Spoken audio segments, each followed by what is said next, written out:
എല്ലാവർക്കും എൻ്റെ മറ്റൊരു പുതിയ വീഡിയോയിലേക്ക് സ്വാഗതം. ഇന്ന് ഞാൻ ഉണ്ടാക്കാൻ പോകുന്നത് തക്കാളി പച്ചടിയാണ്. അപ്പോൾ ഇതിന് ആവശ്യമായിട്ടുള്ള ഇൻഗ്രീഡിയൻസ് എന്തൊക്കെയാണെന്ന് നോക്കാം. തക്കാളി 3 എണ്ണം ചെറുതായിട്ട് അരിഞ്ഞത്, 1 കപ്പ് തൈര്, ഇനി പച്ചമുളക് 2 എണ്ണം ചെറുതായിട്ട് അരിഞ്ഞത്, 1/2 ടീസ്പൂൺ കടുക് ചതച്ചത്, 3 വറ്റൽമുളക്, കുറച്ച് കറിവേപ്പില. ഇനി അരച്ചെടുക്കാൻ ആവശ്യമായിട്ടുള്ളത് 1/2 കപ്പ് തേങ്ങ, 2 ചെറിയ ഉള്ളി, 1/4 ടീസ്പൂൺ ജീരകം, 2 കറിവേപ്പില. ഇനി ഒരു പാനിൽ അരിഞ്ഞു വെച്ചിരിക്കുന്ന തക്കാളിയും പച്ചമുളകും അല്പം ഉപ്പും കുറച്ച് വെള്ളവും ചേർത്ത് നന്നായിട്ടൊന്ന് വേവിച്ചെടുക്കുക.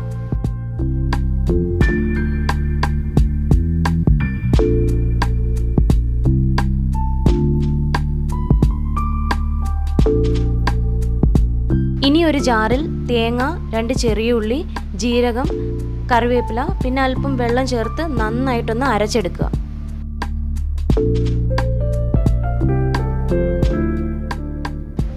ഇതാ തക്കാളി ഇപ്പോൾ ഇവിടെ നന്നായിട്ട് വെന്ത് വന്നിട്ടുണ്ട്. ഇത് നമുക്കൊന്ന് ഉടച്ചു കൊടുക്കാം.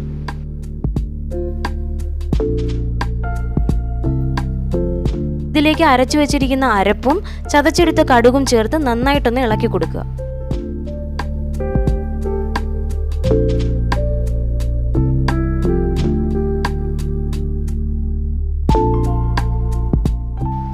ഇനി ഇതിലേക്ക് തൈര് ഒഴിച്ചു കൊടുത്ത് നന്നായിട്ട് ഇളക്കി കൊടുക്കുക. തൈര് ഒഴിച്ചതിന് ശേഷം ഇത് തിളയ്ക്കാതിരിക്കാൻ പ്രത്യേകം ശ്രദ്ധിക്കുക. ഇനി ഇതിലേക്ക് പാകത്തിന് ഉപ്പിട്ട് ഇളക്കിയതിന് ശേഷം ഇത് വാങ്ങി വെക്കുക. ഇനി കടുക് താളിക്കുന്നതിന് ആവശ്യമായി കുറച്ച് എണ്ണ ഒഴിച്ചു കൊടുക്കുക. അതിലേക്ക് കുറച്ച് കടുക് ഇട്ട് കൊടുക്കുക. കടുക് പൊട്ടിയതിന് ശേഷം അതിലേക്ക് വറ്റൽമുളകും കറിവേപ്പിലയും ഇട്ട് കൊടുക്കുക. ഇതിപ്പോൾ ചെറുതായിട്ടൊന്ന് മൂത്ത് വന്നിട്ടുണ്ട്.